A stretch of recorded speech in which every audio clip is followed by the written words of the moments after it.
कि वास्तव में गुरु में पूरी पृथ्वी पूरा ब्रह्मांड समाया हुआ है या नहीं है। और वे कुछ ही दूरी पर गुरु बैठे हुए थे, उनके गुरु के चारों ओर परिक्रमा की और परिक्रमा करके आकर के उस जगह जाके बैठ गए सबसे पहले। अब लोग तो बेचारे उड़ रहे थे, भाग रहे थे, दौड़ रहे थे, उन्होंने बस उसकी परिक्रमा करके आकर के बैठ गए। अब जहां जहां भी वो गरुड़ जा रहा है वरुण विष्णु का, उन देखा चूहे के आगे आगे पैर दिखाई दे रहे हैं। क्या समान है, ऐसा चूहा इतना सारा कैसे दौड़ के चला गया।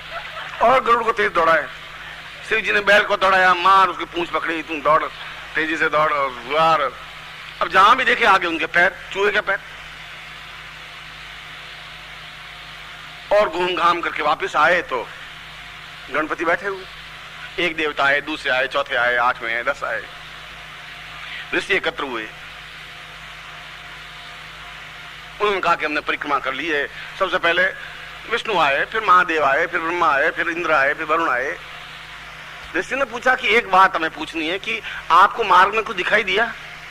उनका कि दिखाई तो क्या दिया, हम तो बहुत तेजी से भागते रहे, मगर चूहे के पैर सेट दिखाई देते रहे। ये मुझे हमें आश्चर्य है थोड़ा।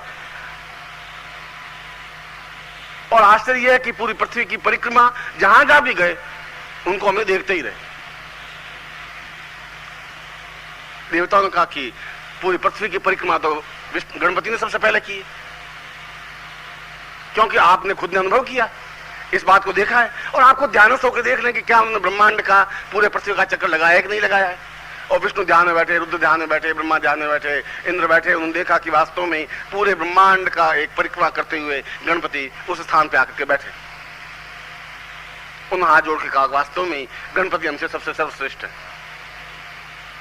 क्योंकि उन्होंने पूरे ब्रह्मांड का एक चक्कर हमसे पहले लगाया है।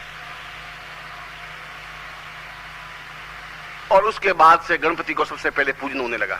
जहां भी कोई पूजन क्रम होगा, शादी होगी, विवाह होगा, कोई कार्य हो, शुभ हो, तो गणपति का पूजन पहले होता ही है, क्योंकि वे विघ्नों का नाश करने वाले हैं, समस्याओं का समाधान करने वाले हैं। तुम्हारे पास पैसा है पर विघ्न है, समस्या है, तो पैसा कोई काम का नहीं। तुम्हारे पास पत्नी और पुत्र हैं और तुम खुद बीमार हो, पड़े हो खाट पर और आंसू बहा रहे हो, तो पत्नी और पुत्र क्या करेंगे? खड़े हो जाएंगे, पंखा लगा देंगे और तुम्हारे पास एक नर्स का इंतजाम कर देंगे, ज्यादा से ज्यादा फिर करेंगे। दर्द तो तुम्हें भोगना पड़ेगा ना, समस्याएं तो आपको भोगनी पड़ेंगी। इसलिए कुछ प्राप्ति से पहले हमारे जीवन के अभाव दूर हो जाएं, हमारे जीवन में जो अविद्या है, हमारे जीवन में जो कुतर्क है, हमारे जीवन में जो कमी है, जो न्यूनता है, वह दूर हो जाए। वह दूर हो जाए तो सब कुछ प्राप्त हो जाएगा। और इन सबको दूर करने के लिए केवल एकमात्र देव गणपति है। इसलिए गणपति की साधना देवताओं ने भी सर्वश्रेष्ठ कही है। और आज जब मैंने प्रवचन का प्रारंभ किया तो मैंने कहा कि ये जीवन में आपको 2-3 चीजों की आवश्यकता है, बहुत लंबी चौड़ी आवश्यकता है ही नहीं।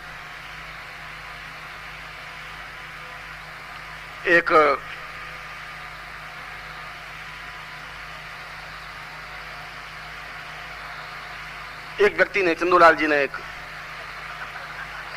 तपस्या की। उन्होंने सोचा कि अब एक साधना कर ही लेते हैं। साधना की तो घनघोर साधना, साल भर साधना की। लक्ष्मी प्रकट हुई, लक्ष्मी की साधना की थी। लक्ष्मी ने कहा बोल क्या मांगता है, क्या इच्छा है, एक वरदान दूंगी, जो कुछ मांगना है मांग दे। चंदूलाल जी ने सोचा साला अब प्रॉब्लम्स तो बहुत हैं, 20-25।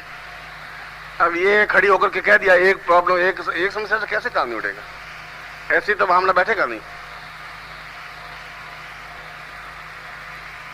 उसने कहा कि ऐसा करिए, अब वो तो सही है, मैं कल आपसे वरदान मांग लूंगा, एक 24 घंटे का टाइम और दे दीजिए। कुछ एकदम से मेरी बुद्धि का एकदम आप तो अचानक आ गई। पहले आती हैं, कुछ घुंघरू बजाती है, ठुन करती हैं, कुछ मालूम पड़ता है कि अब आ रही हैं, झुनझुनाहट हो रही है, तो कुछ एकदम से मैं थोड़ा सतर्क सजग होता, आप तो खड़ाक से आके खड़ी हो गई। ऐसा मत करिए, कल से बात कुछ होगी। लक्ष्मी सोचा चलो कल मांग लेना, पर एक मांगना। तो अच्छा,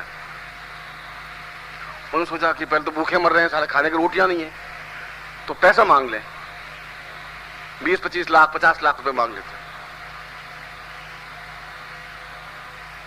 घर गए तो पत्नी मिली। उसने कहा कि मैं जिंदगी में मतलब तुमसे सलाह लिए बिना कोई काम करता नहीं हूँ, और आज अब क्या है कि मैंने तपस्या साधना कर ली थी चुपचाप। लक्ष्मी आ गई। तो ये लक्ष्मी कौन है? पड़ोस में रहती है, ये कहाँ से आई? ये नाम तो सुना ही नहीं। उसने कहा वो तुम ऐसे डाउट मत कर, ये जगदम्बा लक्ष्मी वो है। उसने कहा कि एक वरदान मांग ले। वरदान क्या? शादी किए हुए 18 साल हो गए, लड़का एक ही हुआ नहीं। जैसे तुम थे ठूंठ की तरह, मैं भी ठूंठ की तरह रह गई। एक लड़का मांग लेते। लड़का मांगे कि वो 5 लाख रुपए मांगे। अब बातें दो, प्रॉब्लम दो। अब उसने कहा एक। उसने कहा लड़के का क्या करना है? उसने कहा दिमाग खराब हो गया, मरने के बाद अग्नि कौन देगा? जो लड़का ही नहीं है जिंदगी में तो दूर बेकार है। तुम्हारे साथ शादी करने मेरे बेकार हो गया।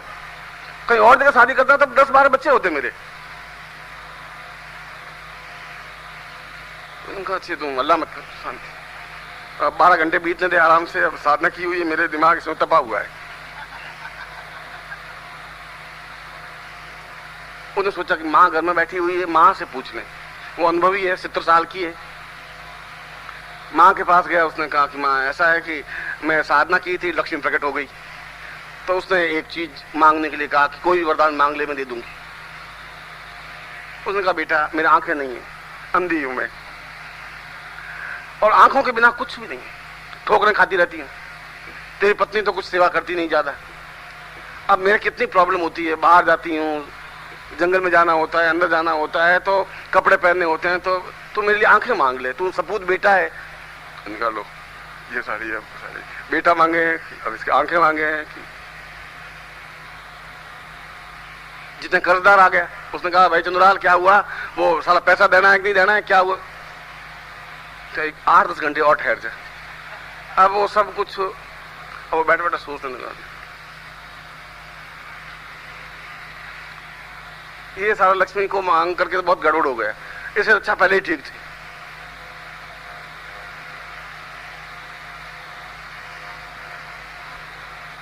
वो रात को सोया और उसके माइंड में विचार आया कि कोई गुरु युक्ति बता सकता है। गुरु के पास चले जाएं, कभी जाते ही नहीं है। गुरु पूर्णिमा के अवसर पर जाते हैं या उनके जन्मदिन पे जाते हैं बस, और जाते हैं खा पी करके वापिस आ जाते हैं। आज जाते हैं, आज मुसीबत आ गई थोड़ी, तो पूछ लेते हैं उनको। ये साधना भी उन्होंने बताई थी, या तो उनको बतानी नहीं चाहिए थी। हमें क्या मालूम था लक्ष्मी आएगी, हम तो साधना कर रहे थे। हमें क्या मालूम था कि आई जाएगी, खड़ी हो जाएगी, और खड़ी हो जाएगी। बस एक वरदान मांग कर खड़ी होगी। ये कि गुरु जी कोई ऐसी लक्ष्मी देते 15-20 वरदान मांग लेते हैं, हमारे को 1-2 प्रॉब्लम थोड़ी है। उनका गुरुदेव आपने बहुत गड़बड़ कर दिया। क्या गड़बड़ कर दिया भाई, मैं तो सीधा साधा आदमी हूँ। नहीं गुरु जी, आप गुरु जी मेरे हैं ही नहीं। अरे पर क्यों हुआ क्या, तो तकलीफ क्या है? उसने कहा लक्ष्मी आ गई। तो फिर उसमें तकलीफ क्या हुई, साधना दी थी, लक्ष्मी आ गई। उनके लक्ष्मी आई वो तो कोई प्रॉब्लम नहीं गुरु जी। अब वो 2 घंटे बाद आने वाली वापिस, और कहा एक वरदान मांग ले। अब एक वरदान कई बार मांग ले, तो बहुत गरीब दरिद्री है, धन तेरे पास नहीं है, धन मांग ले। तो धन मांग ले, धन तो मैं ले लूंगा, पर घर जाते ही बस वो एक शेरनी देखी आपने? शेरनी देखी? मैं 18 साल से शेरनी पाल रहा हूँ गुरु जी, आपने देखा नहीं है? ओंकार करते हुए आती है, जगदम्बा का वाहन है पूरी।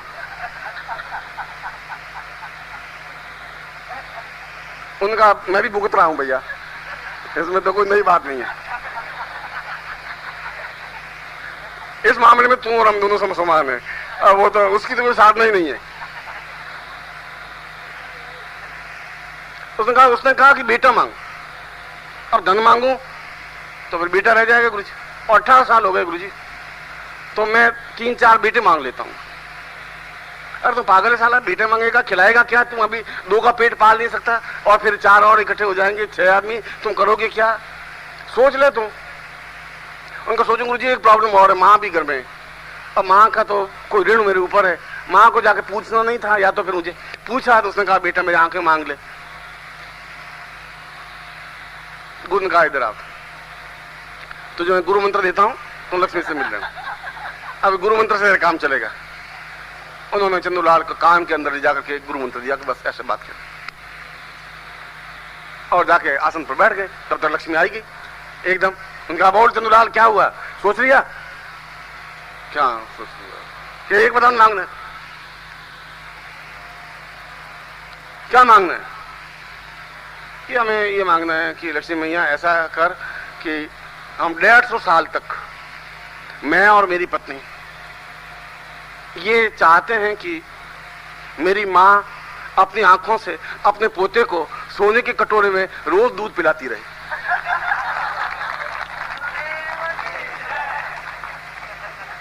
हम 150 साल तक पति पत्नी दोनों ये चाहते हैं कि मेरी माँ अपनी आंखों से अपने पोते को सोने के कटोरे में।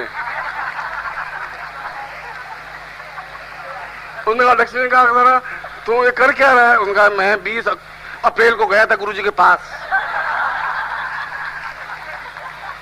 ये साधना वहां से सीख के आया, तुम भी क्या याद करेगी तुम? तो इसने कहा मिले तो बहुत मुझे, चंद्रलाल तेरे जैसे नहीं मिले। अब मैं आपको बैठा बैठा मैं प्रवचन करने सोच रहा कि मैं प्रवचन गणपति का इसको समझाऊं। अब इनकी प्रॉब्लम्स तो सैकड़ों हैं, अब इनकी एक प्रॉब्लम तो है नहीं, चंद्रलाल वाली प्रॉब्लम है। किसी के पास धन नहीं है, फिर कोई यश नहीं है, किसी के पास गाड़ी चाहिए, फिर बंगला चाहिए, किसी के पास कैश चाहिए, और किसी के पास तबीयत ठीक होनी चाहिए। कुछ कोई ऐसी साधना हो जिसके माध्यम से सारे कार्य एकदम से सॉल्व हो जाए, सफल हो जाए। इस श्लोक में जो गणपति उपनिषद के मैंने श्लोक दिया है,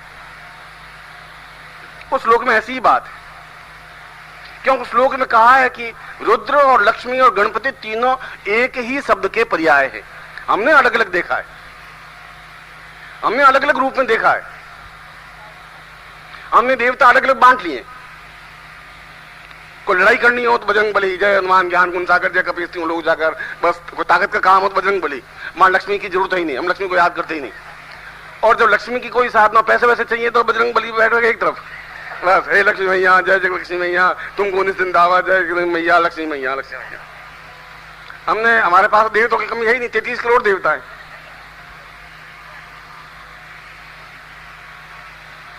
मैंने एक किस्सा सुना, एक बार चंद्रलाल जी गए रामचंद्र जी के गए एकदम, और आपने रामचंद्र जी का एक भगवान राम का मंदिर था,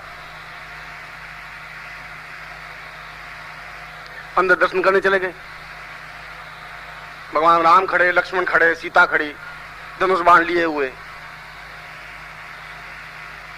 चंद्रलाल जी ने कहा कि हे राम, श्री रामचंद्र कृपालु भजन अर्ण भय दारुण नव कंज लोचन कंज मुख। राम ने कहा क्या बात है, क्या स्तुति कर रहा है? उन्होंने कहा कि बात यह है कि मेरी पत्नी गुम गई है और आज 15 दिन हो गए मिली नहीं, आप कुछ उपाय मेरा। राम जी ने कहा देख भाई, अब मैं तेरी इस मामले में कुछ कह नहीं सकता, मेरी खुद की पत्नी गुम गई थी, पत्नी गुम गई थी, मैं तो कुछ कर नहीं सका। यहां से किलोमीटर दूर हनुमान जी का मंदिर है, वो इस मामले में एक्सपर्ट है, पत्नियां ढूंढने के मामले में, तो उनके पास चला जा। ये काम मेरा नहीं है, मैं तो दूसरे काम करता हूं। तो हमारा तो यहाँ हम कोई पत्नी का काम हो तो हनुमान जी हैं, कोई बैरू जी हैं, कोई लक्ष्मी है, गणपति हैं, हमने अलग अलग टुकड़ों में बांट लिया है। एक टुकड़ा है ही नहीं, एक क्षण नहीं है, एक चिंतन नहीं है। इसलिए अगर मैं कहता हूं कि गणपति और लक्ष्मी और रुद्र एक ही है तो आपका कंसेप्ट एकदम से क्लियर नहीं हो रहा है। उनका ऐसा कैसे हो सकता है? वह एक अलग प्रतिमूर्ति है, रुद्र का अपने आप में एक अलग प्रतिमूर्ति है, गणपति अपने आप में एक अलग मूर्ति है, ऐसा संभव कैसे हो सकता है? मगर तीनों का क्रम एक है, कार्य एक है। रुद्र का मतलब है कि हम रोग मुक्त हों, महामृत्युंजय, हमारे यहां रोग नहीं रहे, जीवन में अभाव नहीं रहे, कष्ट नहीं रहे, पीड़ा नहीं रहे, समस्याएं नहीं रहे, बाधाएं नहीं रहे, उनके लिए रुद्र की साधना ही सर्वश्रेष्ठ मानी गई। हम अपनी मृत्यु पर विजय प्राप्त कर सके, हम भी नहीं, हमारे पुत्र भी, पत्नी भी, बंधु बांधव, घर में अकाल मृत्यु नहीं हो, कष्ट नहीं हो, पीड़ा नहीं हो, हम जो भुगत रहे हैं भुगते नहीं। और इसके साथ ही घर में दरिद्रता भी नहीं रहे, धन रहे, ऐश्वर्य रहे, ये सब कुछ हो और वह भी हो, संपन्नता हो, प्रभुता हो, श्रेष्ठता हो, धन यश मान पद प्रतिष्ठा, ये सब कुछ हो। और इसके साथ ही साथ समस्त आने वाले विघ्नों का नाश होता रहे, आने वाली बाधाएं पहले से ही दूर हो जाएं, हमारे जीवन में कोई समस्याएं आवे ही नहीं, कष्ट नहीं आए और हम एकदम पूर्णता के साथ में जीवन में सफलता प्राप्त कर सकें। ऐसा ही एक प्रयोग केवल गणेश चतुर्थी को ही संपन्न हो सकता है और साल में हो ही नहीं सकता। यह प्रयोग जो मैं आपको बताने जा रहा हूं, ऐसा प्रयोग केवल गणेश चतुर्थी को ही संपन्न होता है। इसलिए शास्त्रों में गणेश चतुर्थी को अपने आप में बहुत महत्व है और संयोग है कि आज हम गणेश चतुर्थी भी है और गुरु सामने है और ऐसा प्रयोग आपके सामने। यह अलग बात है कि इसके बावजूद भी हमारा बुद्धि, हमारा तर्क इस बात को स्वीकार नहीं करे। मगर मैंने कल कहा कि आप एक बार आजमा के देखें, आप करें एक बार। ऐसा हो ही नहीं सकता कि आप बिल्कुल शुद्ध भाव से करें और सफलता नहीं मिल पाए। गणपति तो अपने आप में, मैंने एक सन्यासी जीवन में एक सन्यासी मिले थे मुझे, अत्यंत ही उच्च कोटि के, आज भी वे जीवित हैं और उनमें बड़ी विशेषता यह थी कि वो बैठे रहते थे और एक छोटी सी लाल कपड़े की झोली थी उनकी, बगल में लटकी रहती थी, मुश्किल से 6 उंगल लंबी 6 उंगल चौड़ी ऐसी सी। और आप उनको जो भी मांगे वो उनमें से निकाल के, रुपए मांगे रुपए, लड्डू मांगे तो लड्डू निकाल के देते, और कोई चीज मांगे तो और चीज उस झोली में से निकाल के देते ही रहते थे। मैं उनके साथ करीब 7-8 महीने रहा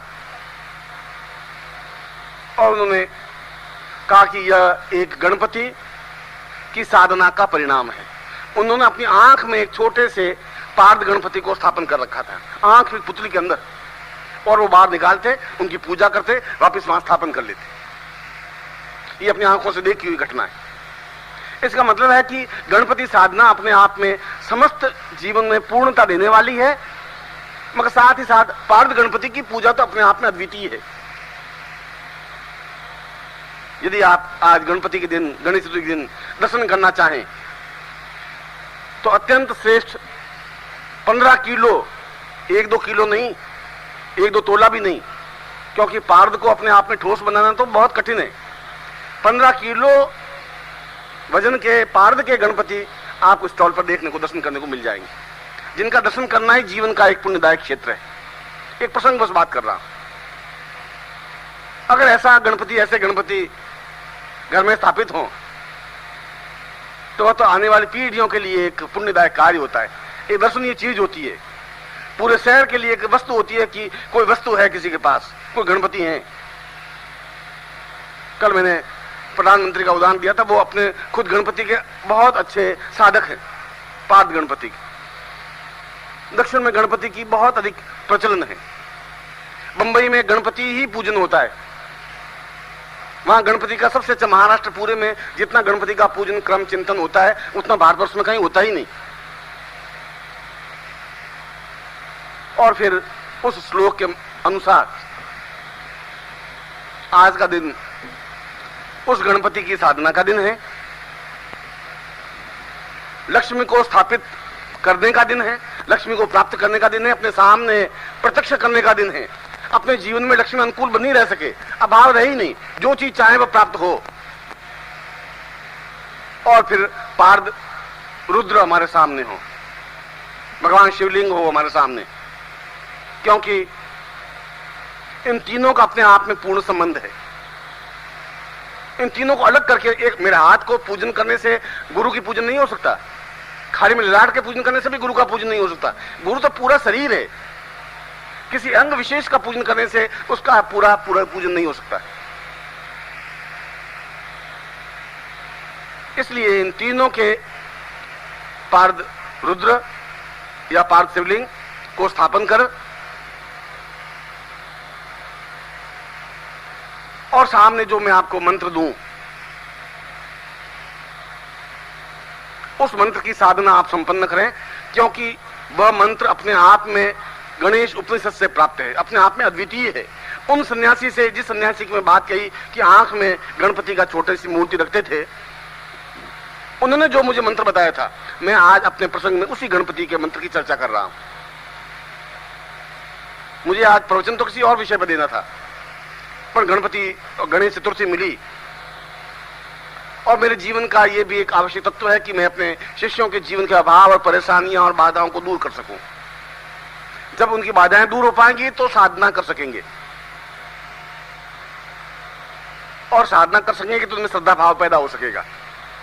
आपने शुरू में, मैंने प्रवचन में पहले ही कहा कि श्रद्धा भाव जागृत में बहुत कठिन साधना है ही नहीं, कोई साधना कठिन नहीं होती।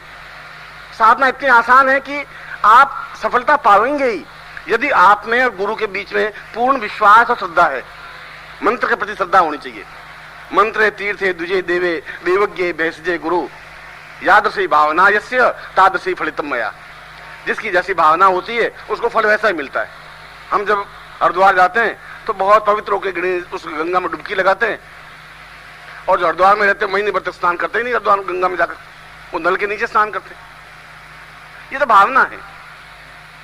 आपकी भावना कितनी श्रद्धा है उस पर डिपेंड है, उस मंत्र के प्रति, उस देवता के प्रति, उस गुरु के प्रति।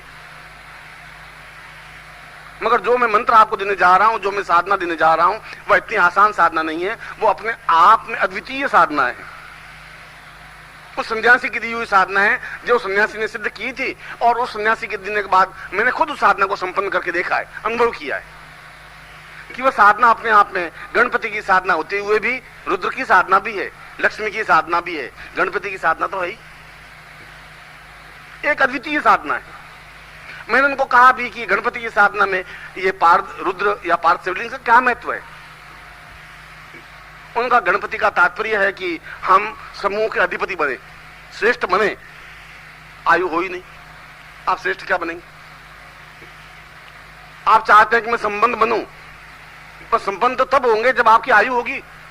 जब आपकी आयु होगी नहीं, आप जर्जर होंगे, आप बीमार होंगे, असक्त होंगे, खाट से उठ नहीं पाएंगे, 4 घंटे पालती मार के बैठ नहीं पाएंगे, आप मंत्र उच्चारण कर नहीं पाएंगे, आप आवाज करते रहेंगे, तो वह गणपति, वह धन, वह संपत्ति, वह ऐश्वर्य कैसे प्राप्त हो सकेगा, क्या लाभ हो पाएगा। सबसे पहले बेस तो जीवन है, लंबा जीवन हमारा, पत्नी का, पुत्र का, परिवार का, संबंध का, और उसके बाद जीवन में संपन्नता हो, ऐश्वर्य हो, भोग हो, सुख हो, सुविधाएं हो, और उसके साथ ही समस्त विघ्न तो पड़ोसियों के आ सकते हैं, गवर्नमेंट की प्रॉब्लम आ सकती है, डिफिकल्टीज आ सकती है, लड़ाई झगड़े हो सकते हैं, मारपीट हो सकती है, 100 तरह की प्रॉब्लम है। यदि आपने अनुभव किया होगा तो अवसर की प्रॉब्लम है, नौकरी की प्रॉब्लम है, व्यापार की प्रॉब्लम है, ग्राहक नहीं आने की प्रॉब्लम है, माल नहीं खपने की प्रॉब्लम है, नहीं बिकने का प्रॉब्लम है। प्रॉब्लम की कोई कमी है ही नहीं। उन सभी समस्याओं का निपटारा, निर्णय गणपति की साधना के माध्यम से ही हो सकता है। इसलिए इस साधना को आज ही आपको संपन्न करना है। यह साधना केवल आज के दिन की ही साधना है।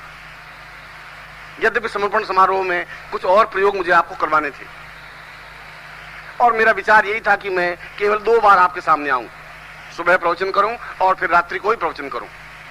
पर प्रवचन करने से कुछ नहीं हो पाएगा। मैं चाहता हूं कि जो अद्वितीय साधना ज्ञान अगर मुझे मिला है, और यदि ऐसा दिन है तो आप ऐसा कुछ कर सकें। ये आवश्यक है कि आपको 2 घंटे 2.5 घंटे बैठना पड़ेगा। ये आवश्यक है कि आपको एकाग्रता लानी पड़ेगी। हो सकता है कि तन्मयता आनी पड़ेगी, मगर ये दिन आपको वापस 365 दिन के बाद घेर करके आएगा। उस समय क्या परिस्थितियां होगी, क्या समस्याएं होंगी, क्या स्थितियां होगी, कुछ नहीं कह सकते आप साधना कर भी सकेंगे कि नहीं कर सकेंगे, साधनों में सफलता मिली भी कि नहीं मिली, आपके पास कसौटी होगी नहीं, गुरु सामने होंगे नहीं। आज तो ये सब साधन सुविधाएं आपकी जुटी हैं, इसलिए कि शायद ग्रह नक्षत्र आपके अनुकूल हैं।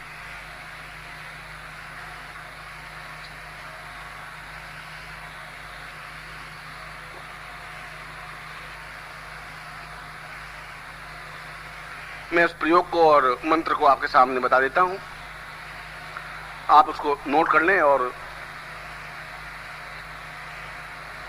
बीच में बोले नहीं, एक बार अपने दोनों कान खुले रख करके सुने। उसके बाद कोशिश करेंगे ये कि किसी कागज पर या किसी पर मंत्र लिख करके फिर टांग देंगे, जिससे कि आप शुद्ध मंत्र लिख सके और इसका प्रयोग कर सके। यह प्रयोग अपने आप में महालक्ष्मी रुद्र गणेश प्रयोग कहलाता है। साधना ग्रंथों में इसको महालक्ष्मी रुद्र गणेश प्रयोग कहा गया है।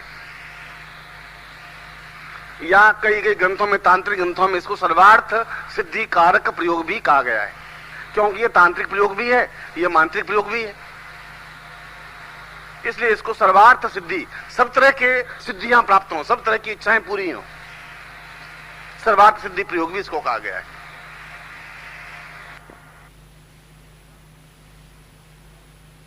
जैसी आपकी जैसी क्षमता है वैसे बैठे और सामने पार्थ शिवलिंग को स्थापन कर रहे हैं। कोई कपड़ा हो, कोई कागज हो, उसके ऊपर पार्थ शिवलिंग स्थापन हो, पार्थ के बने हुए हो, पारे से बने हुए हो, और उसके सामने जो कागज है, कागज खाली होना चाहिए, फिर कोरा होना चाहिए, या कपड़ा हो तो खाली कोरा कपड़ा होना चाहिए। उसके ऊपर कुमकुम से स्वस्तिक बना दें उस कपड़े पर या कागज पर, उस शिवलिंग के सामने।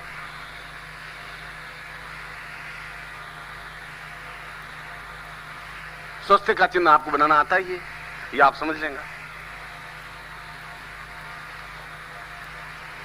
और स्वस्तिक के ऊपर चावल की एक ढेरी बना दें, थोड़े चावल रख दें।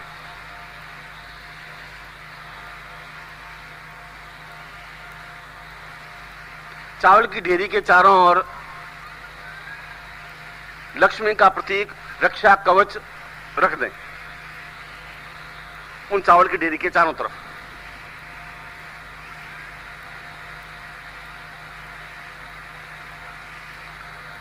और फिर आपके पास विद्युत माला हो या स्फटिक माला हो या कमलगट्टे की माला हो, जो भी माला हो, उस माला से फिर जो मंत्र बता रहा हूं इसका उच्चारण करें।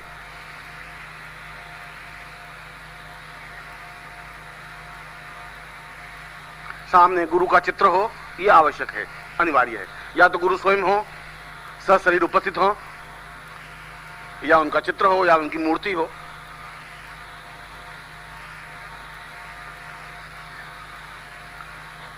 मंत्र लिखता हूं, मंत्र बोल रहा हूं।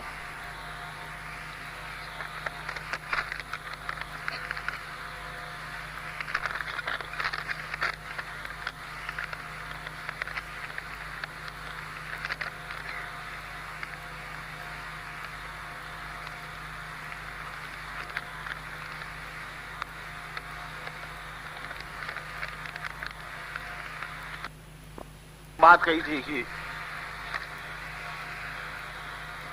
आपकी आंख इस पूरे पेड़ को देखने के व्यस्त है, मगर ये पूरा पेड़ एक दिन एक छोटे से बीज के अंदर समाया हुआ था, छोटा सा बीज था। इस हथेली में भी रख सकते हैं, 1000 बीज हथेली में आ सकते थे, मगर उनमें से एक बीज के माध्यम से इतना बड़ा पेड़ बना। ठीक इसी प्रकार बीज मंत्र होते हैं, मंत्र होता है, और 10 पेज का मंत्र भी एक अक्षर में समाहित हो सकता है, यदि बीज मंत्र सही हो तो। इसलिए बीज मंत्र का उच्चारण सही होना चाहिए और पूरे क्षमता के साथ उच्चारण साधना प्रयोग होना चाहिए। सबसे पहले आप हाथ जोड़ करके और गणपति का ध्यान करेंगे, जैसा भी आपको ध्यान आता हो। गणपति नमः ऐसा भी कर सकते हैं, गणपति को हाथ जोड़ सकते हैं। जो स्वस्तिक बना हुआ है वो गणपति है। कुमकुम आपके पास अगर नहीं है तो आप यहां से आयोजकों से प्राप्त कर लें, मंगवा दें, और आयोजक आपको मंगवा करके व्यवस्था करेंगे। उनके ऊपर चावलों की ढेरी है, वो अपने आप में, और उसके चारों तरफ जो कवच है वो रक्षा कवच लक्ष्मी का प्रतीक है, जिसमें लक्ष्मी आबद्ध रहे, लक्ष्मी बिखरे नहीं। आपके पास 5000 रुपए आए, 5000 चले गए। साल भर में 10 लाख आए, 10 लाख चले गए पूरे। उसके बाद हिसाब किया कि घर में कितने हैं, कि घर में तो 5 पैसे भी नहीं है। वो लक्ष्मी काम की नहीं, जो आबद्ध हो। और शिवलिंग तो है जो कि घर में स्थापन करने योग्य है, और गुरु जिनके सानिध्य में हम साधना संपन्न कर रहे हैं। इसलिए सबसे पहले गणपति का ध्यान करके फिर गुरु का पूजन करें। गुरु ब्रह्मा गुरु विष्णु इससे, या गंग गुरुवे नमः, या जो आपको गुरु मंत्र दिया परमतत्वाय नारायणाय गुरुभ्यो, उस मंत्र से जिससे भी आप गुरु का पूजन करें। गुरु को जल चढ़ाएं, गुरु को अक्षत पुष्प धूप दीप नैवेद्य फल चढ़ा दें, हाथ जोड़ दें। उसके बाद में भगवान शिव का पूजन करें ओम नमः शिवाय मंत्र से। पूजन क्रम में कोई जरूर नहीं है आपके पास कुमकुम हो, अक्षत हो, धूप दीप नैवेद्य और फल, ये सब कुछ आपकी भावना होनी चाहिए कि मैं आपको पुष्प चढ़ा रहा हूं। आप तो मानो चढ़ा देंगे, जो हिमालय में साधना कर रहे हैं वो गुलाब के फूल कहां से लाएंगे, वो चावल कहां से लाएंगे? आपकी भावनाओं के माध्यम से आप अक्षत समर्पित करें, जल समर्पित करें, कुमकुम समर्पित करें, फल समर्पित करें, अगरबत्ती समर्पित करें, दीपक समर्पित करें, भावनात्मक ब्रह्मांड से प्राप्त करके।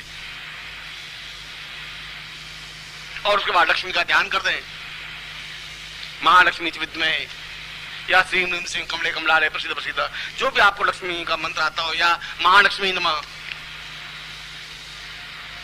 और उसके बाद उस माला से मंत्र जाप करें। मंत्र में एक बार उच्चारण करूंगा, आप नोट कर लें, फिर उसके बाद बड़े बड़े अक्षरों में कागज पर लिखकर यहां टांग देंगे, आप उसको फिर लिख लेना। पहले मंत्र बोलूंगा, फिर दूसरी बार उच्चारण करवाऊंगा, इसलिए पहले तो आप लिखें।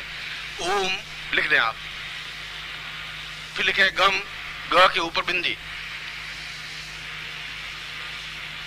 फिर लिखें लक्ष्मी, फिर लिखें रुद्र, फिर आगे लिखें आगच्छ,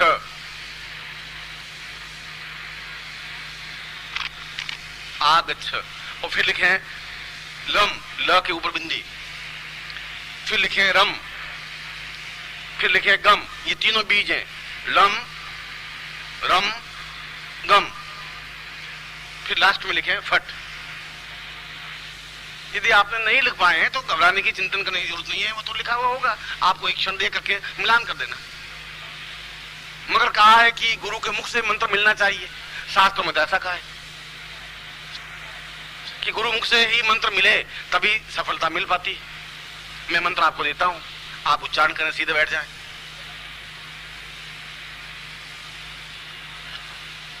बोलिए ओम गम। अब देखिए मैं म बोला है, गंग नहीं बोला है, गंग नहीं बोलना है, गम बोलना है, मतलब मैं उच्चारण को ध्यान रखना आप, क्योंकि इस मंत्र में, ये मंत्र अपने आप में तांत्रोक्त भी है, ये मंत्रोक्त भी है, इसलिए ध्वनि कौन सी होगी वह बहुत ज्यादा महत्वपूर्ण है। इसलिए मैं आपको बीच में समझा भी रहा हूं कि वो गम शब्द है, गंग शब्द नहीं है। वापस बोल रहा हूं, ओम गम लक्ष्मी रुद्र आगच्छ लम रम गम फट। अब प्रश्न है कि कितनी माला मंत्र जाप करें। आपके पास मैंने बता दिया कि ये 3 तरह की मालाओं में से कोई माला हो। स्फटिक माला हो सकती है, विद्युत माला हो सकती है, या कमल गट्टे की माला हो सकती है। रुद्राक्ष की माला नहीं चलेगी, मूंगे की माला नहीं चलेगी, क्यों? वह एक अलग तरह की प्रतीक भाव है। इसमें आप अपने ही आसन पर बैठ करके और 2.5 घंटे तक मंत्र जाप करना है। 2.5 घंटे में आपकी जितनी मालाएं हो जाएंगी वो अपने आप में पर्याप्त है। मगर मंत्र बिल्कुल शुद्ध उच्चारण करें, और जोरी से, तेजी से, एकदम दौड़ते हुए मंत्र उच्चारण करने से भी कुछ नहीं होगा। आपका आधा आधा मंत्र बोलेंगे, आधा छूट जाएगा। और इतना धीरे धीरे भी नहीं करें कि आपकी गाड़ी स्टेशन से आगे चले ही नहीं, एक ही जगह खड़ी रहे, ऐसा भी नहीं हो। जो शुद्धता के साथ, और मंत्र उतना जोर से बोलें जितना केवल आपके कान को सुनाई दे। ऐसा मंत्रों के बारे में कहा गया है, मंत्र स्फुट हो। स्फुट का मतलब है कि इतना धीरे बोलें कि आप और आपके कान सुनाई दे, जोर से चीखने की जरूरत नहीं है। ओम गम ओम लम ओम रम। अरे क्या कर रहे हो? बस लक्ष्मी मंत्र कर रहे हो, दूसरे कर नहीं सके, पास मजाक कर रहे हैं, मंत्र जाप करें। ऐसे में देखें, शिष्य तो हमारे अनेक हैं, कमाल के हैं, एक से एक बढ़ करके छाती में मुक्का मार मार के मंत्र बोलते रहे। ऐसे भी मिले शिष्य। ओम गम, मैं पीछे सर गया, मैंने कहा भाई वो गम तो हुआ, मैं अभी बीमार पड़ जाऊंगा, मर जाऊंगा, यहाँ इतने जोर से मुक्का पड़ रहा है कि गुरुजी सॉरी, आप थोड़ा 2 मिनट ठहरिए, आगे बोलता हूं। हो गया, चीखने चिल्लाने की जरूरत नहीं है।